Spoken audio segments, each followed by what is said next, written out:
बिस्मिल्लाहिर्रहमानिर्रहीम। अस्सलाम वालेकुम नाज़रीन। ये बड़ी ख़ौफनाक रिपोर्ट है। जंग जो होती है ना, वो जितनी ख़तरनाक होती है, जितनी ख़ौफनाक होती है, उसमें जितनी तकलीफ़ होती है, जितना दर्द होता है, उसमें उतना ही मुनाफा भी होता है। जंग ख़तरनाक हद तक मुनाफा बख्श भी होती है। दुनिया में जो बेशतर जंगें लड़ी गई हैं, उनके पीछे रीज़न कोई भी बताए गए हों, लेकिन इकनॉमिक रीज़न्स मेन रीज़न्स हुआ करते थे। दुनिया में जंगें करवाने वाले मुल्क वो होते थे जो ये चाहते थे कि उनके हथियार बिकें, जो ये चाहते थे कि मुल्क दूसरे कमज़ोर हो जाएं, हम ताकतवर होकर उनके ऊपर अटैक करें। दुनिया में जंगें लड़ी गई माल के लिए, दौलत के लिए, ज़मीन के लिए, वसाइल के लिए, हथियारों के लिए। ये सारी जंगें ज़्यादातर ऐसे लड़ी गई हैं। लेकिन दूसरी तरफ कुछ और लोग भी थे जो जंग लड़ रहे थे। यानी इन जंगों का सामना करने वाले लोग वो होते थे जो अपनी ज़मीनें बचाने के लिए लड़ रहे थे। वो लोग होते थे जो अपना मुल्क बचाने के लिए लड़ रहे थे। वो लोग होते थे जो साम्राज्यत के ख़िलाफ़ खड़े हो जाते थे। वो लोग होते थे जो अपने मज़हब के लिए, अपने दीन के लिए और अपने हुकूक के लिए खड़े हो जाते थे। वो भी लड़ते रहे हैं। तो ये एक दो तरफ़ा गेम होता है जंग। ये बहुत मुनाफा बख्श खेल है और जो आलमी प्लेयर्स इसको खेलते हैं वो इसको जानते हैं। मैं आपको बताऊंगा कि अफ़गानिस्तान की जंग में सबसे ज़्यादा मुनाफा किसने कमाया, एक आम अफ़गान को क्या मिला और पैसा सारा कहाँ गया। अमेरिका ने जो बहुत बड़े अमाउंट खर्च किए वो किन की जेबों में गए। पैसे का एक बहुत बड़ा हिस्सा जो अमेरिका क्लेम करता है कि वो अफ़गानिस्तान में लगाया गया, वो कभी अमेरिका से निकला ही नहीं। वो पैसा अमेरिका के अंदर ही था, वो पैसा अमेरिका के अंदर ही मौजूद रहा। वो पैसा किन की जेबों में गया, कौन खा गया, किसने फ़ायदा उठाया, इस पे एक बड़ी तफसीली रिपोर्ट है जो मैं आपके सामने पेश करने जा रहा हूँ। अमेरिका ने दावा किया कि उसने कुछ बहुत बड़ा पैसा खर्च किया है अफ़गानिस्तान में गुज़िश्ता 20 सालों में, यानी हज़ारों अरब डॉलर्स। इतना पैसा कि अगर हर अफ़गान के ऊपर तकसीम किया जाता तो कितना पैसा बनता। जितना पैसा अमेरिका ने क्लेम किया है कि हज़ारों अरब डॉलर, यानी 2200 अरब डॉलर से ज़्यादा रकम वो बताते हैं। अगर इसको अफ़गानिस्तान की टोटल आबादी के ऊपर आप तकसीम करें तो कितना पैसा बनता है आप जानते हैं। 4 करोड़ की टोटल आबादी है। हर आदमी को अगर 1 करोड़ पैसे ज़्यादा भी मिल जाए तो तब जाकर, ये पाकिस्तानी पैसे बता रहा हूँ, पाकिस्तानी 1 करोड़ रुपया अगर हर अफ़गानी को दिया जाता तो पूरे अफ़गानिस्तान की क्या पूरे खित्ते की ये लोग किस्मत बदल देते। यहाँ से गुर्बत और अफलास हमेशा के लिए ख़त्म हो जाती। आज अफ़गानिस्तान कुछ और होता। इतना पैसा अमेरिकन ने खर्च किया अफ़गानिस्तान में। अफ़गानियों के जूते आज भी फटे हुए हैं, उनके पास आज भी कपड़े पहनने के लिए ठीक नहीं है, उनके पास आज भी खाने के लिए खुराक नहीं है, उनके पास आज भी कोई जदीद निज़ाम नहीं है, उनके पास आज भी नौकरियां नहीं हैं, वो कोई तरक्की नहीं कर पाए। तो इतना बड़ा पैसा और इतना सारा पैसा अमेरिका ने खर्च कहाँ किया, इसके ऊपर एक बड़ी खौफनाक रिपोर्ट है। ये मैं आपको अब पढ़ के सुनाने वाला हूँ कि एक्चुअली अमेरिकन ने कितना बड़ा डाका डाला है इस जंग के ज़रिए से। अफ़गानिस्तान की हारी हुई जंग में कुछ बहुत बड़े बड़े फाते हैं। तालिबान के अफ़गानिस्तान पर कब्ज़े ने बहुत से लोगों को ये नतीजा अखज़ करने पर मजबूर किया है कि अफ़गानिस्तान में जंग नाकामी पर ख़त्म हुई है। लेकिन ब्राउन यूनिवर्सिटी के मुताबिक अमेरिका ने अफ़गानिस्तान में 2.26 ट्रिलियन डॉलर्स, यानी 2260 ट्रिलियन डॉलर्स जो हैं वो, या आप इसको 300 मिलियन डॉलर यौमिया कह लें, यानी 30 करोड़ डॉलर रोज़ाना के हिसाब से खर्च किए हैं। 30 करोड़ डॉलर्स रोज़ाना के हिसाब से अमेरिका ने अफ़गानिस्तान में खर्च किए हैं।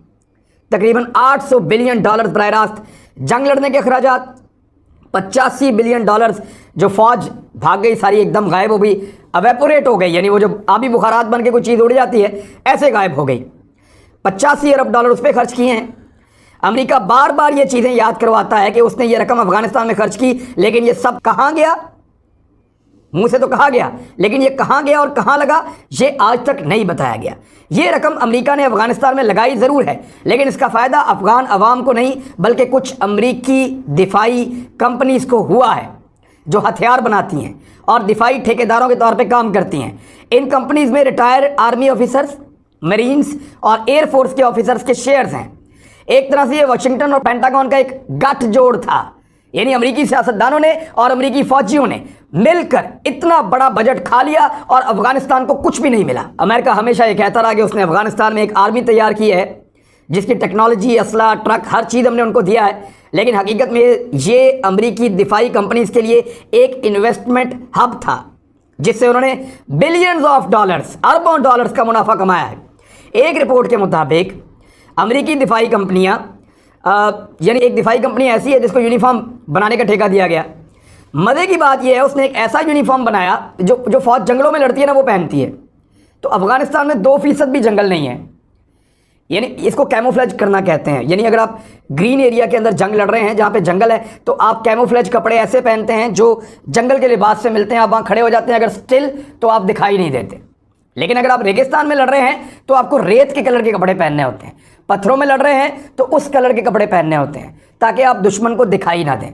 लेकिन उन्होंने किया क्या, सारी फौज को जो है वो जंगल वाले यूनिफॉर्म भेज दिए। वो कपड़ा उनको कहीं से सस्ता मिल गया लॉट में, उन्होंने उसका यूनिफॉर्म बना के उन्होंने अफगानिस्तान भेज दिया। वहाँ 2% भी जंगल नहीं है और उससे उन्होंने बेशुमार पैसा बनाया। ये सिगार की एक रिपोर्ट के मुताबिक 15 बिलियन डॉलर्स का कोई रिकॉर्ड ही नहीं है, यानी 15 अरब डॉलर ऐसे उनका रिकॉर्ड आज तक है ही नहीं। ये सीधा सीधा फ्रॉड की नज़र हो गया। ये पैसा अवाम की फलाह बहबूद के लिए लाया गया और अमरीकियों की जेब में डायरेक्ट चला गया। बहुत सारी NGOs अमेरिका के साथ मिलकर काम करती हैं, अमेरिका उनको पैसा देता है और वो पैसा अमेरिका में ले जाते हैं, वहाँ अफगानिस्तान में खर्च ही नहीं करते, अफगानों को देते ही नहीं। ये पैसा पूरी दुनिया के अंदर उनके बड़े बड़े लोग इन्वेस्ट कर रहे थे। अमेरिका की 5 जो बेहतरीन दिफाई कंपनीज हैं जिनमें बोइंग है, जिनके अंदर लॉकहीड मार्टिन है और रैथ्यून है, जनरल डायनामिक्स है और नॉर्थरोप गैरोमैन है। ये जो कंपनीज़ हैं ये 5 बड़ी कंपनीज़ हैं। इन्होंने इस 20 साल जंग में जितना पैसा बनाया आप सोच भी नहीं सकते। यानी 2001 में अगर आप इनमें से किसी कंपनी के शेयर्स ले लेते और अगर आप $10,000 की सरमायाकारी करते तो इस वक्त वो $1,00,000 से ज़्यादा हो जाता, $1,00,000 तक वो पहुंच जाता। कुछ तखमीने बता रहे हैं कि $97,795 हो जाता। बोइंग कंपनी की आप मिसाल ले लें, अगर किसी ने 2001 में बोइंग में $10,000 की सरमायाकारी की होती तो आज उसकी कीमत $1,07,588 होती और ये अमेरिका जैसे मुल्क में बहुत बड़ा मुनाफा है।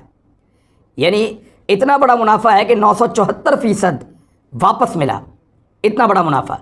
और ये देते क्या थे, कमर्शियल हवाई जहाज़ों से ज़्यादातर रकम ये कमाते हैं। लेकिन इसके बड़े दिफाई मुआहदे हैं, B-1 बम्बर, B-52 बम्बर और C-17 कार्गो जेट और दीगर बहुत सारे F-17 तैयारे, F-18 तैयारे, ये सारे वो F-15 तैयारे, ये सारे वो बनाते हैं।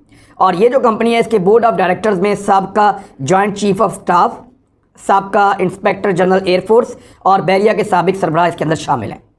तो पैसा तो उन्होंने कमाया, अफगानों को क्या मिला। और जी रैथ्यून कंपनी जो है ये दुनिया की तीसरी सबसे बड़ी दिफाई कंपनी है। इसके ऊपर अगर आप $10,000 लगाते तो आपको मिलता लगभग $50,000 के करीब। और इसने ये रकम हथियारों की फ़रोख्त और तरबियती मुआहदों से कमाई है।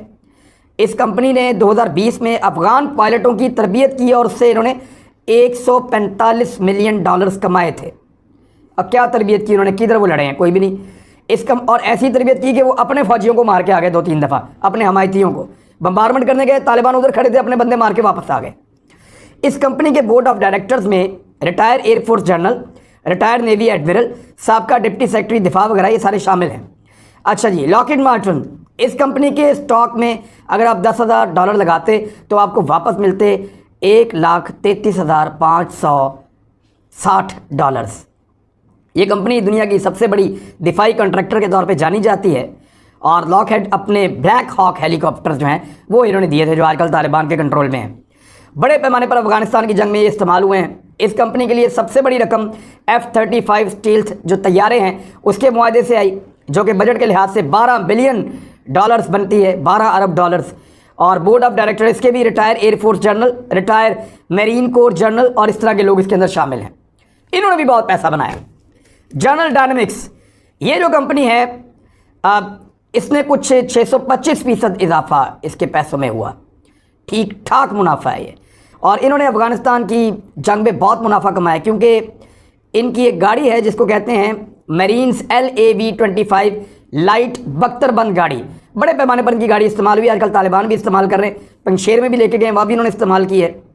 और اس کمپنی نے مواصلات، آئی ٹی اور سائبر سیکیورٹی مصنوعات جو ہیں وہ بھی بہت بڑے پیمانے پہ فراہم کی ہیں۔ بورڈ آف ڈائریکٹرز اس کمپنی کے بھی جناب ایک سابق سیکٹری دفاع، ریٹائرڈ نیوی ایڈمرل اور سابق میرین کور جنرل ہیں۔ اچھا جی، ایک اور کمپنی ہے نارتھروپ گرومن کارپ۔ یہ جو کمپنی ہے اس کا کل 1300% تک منافع اس نے کمایا ہے۔ Stock home international peace research institute کے اعداد و شمار کے مطابق اس کمپنی نے 29.22 بلین ڈالرز کمائے ہیں۔ بورڈ آف ڈائریکٹرز اس کے کون کون ہیں؟ Retire navy admiral, retire air force general, دفاعی کمپنیز کے علاوہ بہت سارے اور ٹھیکیدار تھے جنہوں نے، یعنی یہ دفاعی کمپنیاں تو تھیں، ان کے علاوہ اور بہت سارے ٹھیکیدار تھے جنہوں نے افغانستان کی جنگ سے بے شمار پیسہ بنایا ہے۔ ڈیلی بیسٹ کی ایک رپورٹ میں کہا گیا ہے کہ امریکی محکمہ خارجہ نے افغان پولیس فورس کو تربیت دینے کے لیے ڈین کارپ انٹرنیشنل کو 2.5 ارب ڈالرز ادا کیے ہیں۔ یہ کام تو کوئی چھوٹا موٹا ملک کسی کو بھی دے دیتے تو یہ تو کروڑوں میں ہو جانا تھا۔ 2.5 ارب ڈالر انہوں نے خرچ کر دیے صرف پولیس کو ٹریننگ دینے کے لیے۔ سکھایا گیا پولیس کو کچھ بھی نہیں۔ جائیں جا کے افغانستان میں دیکھیں افغانستان کی پولیس کیسے کام کر رہی ہے، کوئی نظام ہی نہیں ہے۔ اور یہ صرف تربیت پہ خرچ ہوا ہے، یہ ان کے انفراسٹرکچر پہ خرچ نہیں ہوا۔ ان کو کوئی ہتھیار، گاڑیاں، بلڈنگ، یہ وہ پیسے الگ ہیں۔ یہ سیدھا سیدھا انہوں نے پیسہ جو ہے اتنا بڑا ڈاکہ مارا ہے، اور امریکن قوم کو یہ بات بتانی چاہیے۔ آپ میں سے جو لوگ بھی امریکنز کے ساتھ انٹریکشن کرتے ہیں ان کو بتائیں کہ آپ کے پیسے افغانوں پہ نہیں لگے، آپ کے پیسے جنگ پہ بھی نہیں لگے، آپ کے پیسوں سے کوئی فوج بھی تیار نہیں ہوئی، آپ کے پیسے آپ کے جرنیل اور آپ کے سیاستدان کھا گئے۔ ہوا یہ ہے کہ یہ جتنا پیسہ افغانستان میں آیا ہے اس سے کچھ دفاعی کمپنیز بہت امیر ہوئی ہیں۔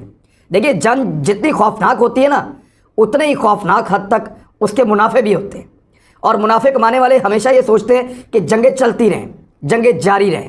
امریکہ بھی جنگ میں سے اس لیے نکلا کہ میکسیمم منافع انہوں نے کما لیا تھا، اور امریکہ کو یہ بھی پتہ چل گیا تھا کہ اس کے آگے نقصان ہے، اور نقصان بڑھتا چلا جا رہا ہے۔ امریکی قوم اس بوجھ کو اور برداشت نہیں کرے گی، مزید لاشیں لینے کے متحمل بھی نہیں ہو سکتے تھے۔ طالبان جو ہے وہ بھی ان کے سر پہ چڑھ گئے تھے، اور انہوں نے ان کو نئی مشکل میں ڈال دیا تھا، اور ان کے سارے ٹیکٹکس سیکھ کے اب وہ ان کے اوپر حاوی ہو رہے تھے۔ لہذا امریکہ کو جنگ سے باہر جانا پڑا۔ تو یہ بہت بڑے بڑے منافع ہیں۔ این جی اوز پیسہ کھا گئیں، سیاستدان پیسہ کھا گئے، دفاعی بہت بڑی بڑی کمپنیز پیسہ کھا گئیں، وہ سارا کا سارا پیسہ جو ہے انہوں نے اڑا دیا۔ اب یہ رپورٹیں ہیں، یہ میں نہیں کہہ رہا، میں نے یہ باقاعدہ DW پہ چلا اور دیگر کچھ چینلز کے اوپر آیا، اخبارات میں آیا، یہ سارا ڈیٹا ہم نے اکٹھا کر کے آپ کے سامنے رکھ دیا ہے۔ اور جو باقی پیسہ آیا جو دیا گیا افغان حکومت کو، وہ اشرف غنی لے کے بھاگ گیا۔ یعنی اس سے پہلے کے حکمران وہ بجٹ آتا تھا وہ آپس میں بانٹ دیتے تھے، پیسے ہی آپس میں بانٹ لیتے تھے، زمین کے اوپر کام ہی کوئی نہیں کیا، جو کام کیا وہ کاغذوں میں کیا۔ اور اشرف غنی جاتے جاتے بھی مبینہ طور پہ جو لوگ وہاں کے بتا رہے ہیں کہ بہت بڑی بڑی اماؤنٹس لے کے وہ بھاگ گیا، وہ ہیلی کاپٹر بھر کے پیسے لے کر گیا، وہ گاڑیاں بھر کے لے کے گیا، کچھ پیسہ لے جا پایا، کچھ چھوڑ کے اس کو جانا پڑا۔ تو یہ تو وہاں کے حکمران تھے، وہ بھی ایسے ہی لوٹ رہے تھے، امریکنز تھے وہ بھی ایسے ہی لوٹ رہے تھے، اور لوٹ مار کا ایک بازار تھا افغان جنگ کے نام کے اوپر۔ ایکسن موبل جیسی آئل کمپنیاں جو ہیں، جو اتحادی افواج کے لیے پیٹرول بھیجتی تھیں، ان کا جو منافع بخش معاہدے ہوئے ہیں اس سے انہوں نے بھی بہت پیسہ کمایا ہے۔ یعنی افغان جنگ کچھ لوگوں کے لیے بہت بڑا منافع تھی، لیکن اس جنگ کا اختتام کیسے ہوا؟ اس جنگ کا اختتام ایسے ہوا کہ جو لوگ کل تک ونر تھے، کچھ کمپنیاں تو بہت بڑی فاتح بن کے نکلی ہیں نا، وہ تو اربوں خربوں پیسہ کما گئے، انہوں نے تو اپنی نسلوں کے لیے پیسہ بنا لیا، لیکن امریکہ ایک امیج لے کر گیا اس سرزمین سے، ان کے سیاستدانوں اور ان کے ریٹائر فوجیوں کی لوٹ مار کے نتیجے میں وہ ایک امیج لے کر گیا ہے کہ وہ ایک ہارا ہوا ملک ہے۔ اب وہ زیادہ دیر سپر پاور نہیں رہ سکتا، وہ اس ٹھپا لگوا کے اپنے اوپر گیا ہے شکست کا، امریکہ بھی، بھارت بھی، باقی لوگ بھی، اشرف غنی جیسے کٹ پتلی لوگ بھی، اور طالبان کے اوپر یہ ٹھپا لگا دیا کہ یہ قابو نہیں آتے، افغان ہار نہیں مارتے۔ انہوں نے تیسری سپر پاور کو شکست دی ہے، پہلے برطانیہ کو، پھر رشیا کو، پھر امریکہ کو، تینوں کا بیڑا غرق کیا ہے۔ تو طالبان کو الٹیمیٹلی اس کا فائدہ ہوا، وہ اس کے ونر بنے، کیونکہ ان کو وہ ہتھیار میسر آئے ہیں جو وہ اگلے 50 سال بھی خریدنے کی یا اپنے پاس رکھنے کی کبھی وہ خواب بھی نہیں دیکھ سکتے تھے، اس بارے میں وہ سوچ بھی نہیں سکتے تھے۔ آج وہ سارے ہتھیار ان کے پاس ہیں جو شاید اس خطے میں کسی اور فوج کے پاس اس طرح کی بہت ساری چیزیں نہیں ہوں گی۔ لیکن وہ ان ہتھیاروں کو اور ان چیزوں کو انجوائے کر رہے ہیں جس میں بہت بڑے بڑے منافع اور کمیشن کھائے گئے ہیں مبینہ طور پہ. اور ساتھ ہی ساتھ بھارت بہت بڑا لوزر تھا. پاکستان اس کے اندر ایک جیتنے والے ملک کے طور پہ سامنے آیا کیونکہ پاکستان کی ایک مرکزی حیثیت قائم ہوئی ہے. چائنا، رشیا، ترکی، ایران، سینٹرل ایشیا، عرب ممالک، یورپی یونین سارے پاکستان کی طرف دیکھ رہے ہیں کہ افغانستان کے اندر سب سے زیادہ اثر رسوخ اس ملک کا ہے، اور یہی ملک آئندہ اس دوسرے ملک کے ساتھ جہاں پہ ہم اتنی بڑی جنگ چھوڑ کے آئے ہیں دنیا کو انٹریکشن کرنے میں مددگار ثابت ہوگا. اب تک کے لیے اتنا ہی. اپنا خیال رکھیے گا اپنے اس چینل کا بھی. اللہ حافظ.